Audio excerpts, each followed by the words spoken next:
Pour relever les défis posés par la métropolisation et pour développer des villes durables au profit des populations, l'AIMF agit au quotidien et bâtit partant des réalités des villes.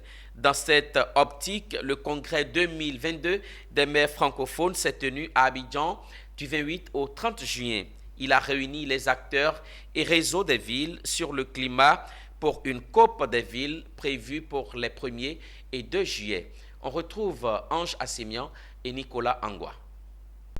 Un mois après la COP 15 sur la désertification qui s'est tenue à Abidjan, la COP des villes, elle, s'inscrit dans un registre de villes durables. En prélude à ce grand événement, s'est tenue à Treichville une assise à la faveur de la 42e Assemblée générale de l'Association internationale des maires francophones, AIMF. Une série d'allocutions des personnalités présentes a meublé l'ouverture de cette rencontre. Abidjan, notre capitale économique, est encore l'heureux élu choisi par l'Association internationale des maires francophones pour organiser à la fois son congrès et la COP des villes, cette initiative noble lancée par la ville de Paris qui place les élus locaux et autres gestionnaires de la cité au cœur du débat de la lutte contre les changements climatiques. L'AIMF, présent dans 38 pays, est un grand réseau international des villes francophones. Depuis plus de 40 années, elle est fidèle à son credo, respecter les diversités, agir chaque jour pour mettre en place des solutions concrètes sur tout le continent. Convaincue que l'avenir se construit ensemble et pour chacun, elle organise à cet effet la COP des villes qui se tiendra du 1er au 2 juillet.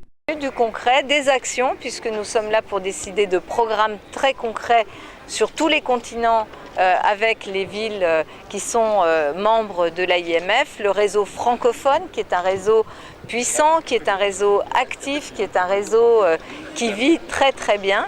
Et puis aussi pour parler de la COP des villes qui démarre demain, qui sera ce moment où les villes ensemble, avec aussi des acteurs importants, je pense aux banques de développement, je pense à l'Union européenne, je pense à un certain nombre d'acteurs extérieurs qui nous accompagnent pour à la fois trouver les financements et porter des actions. Nous allons demain travailler sur ce que les villes apportent, peuvent apporter et veulent apporter, notamment à la question du changement climatique. 100 maires et délégués venus de près de 54 pays et nous en sommes très heureux.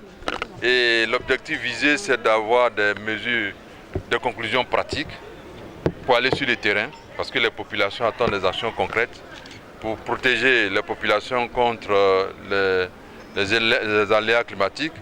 Et la chance que nous avons, c'est d'être ensemble avec les autres maires pour partager les expériences, de sorte à ce que notre voix porte auprès des bailleurs de fonds et que ces bailleurs de fonds soutiennent les actions des maires, des gouverneurs, des présidents de régions et de tous ceux qui s'intéressent à la gestion publique de l'intérêt commun.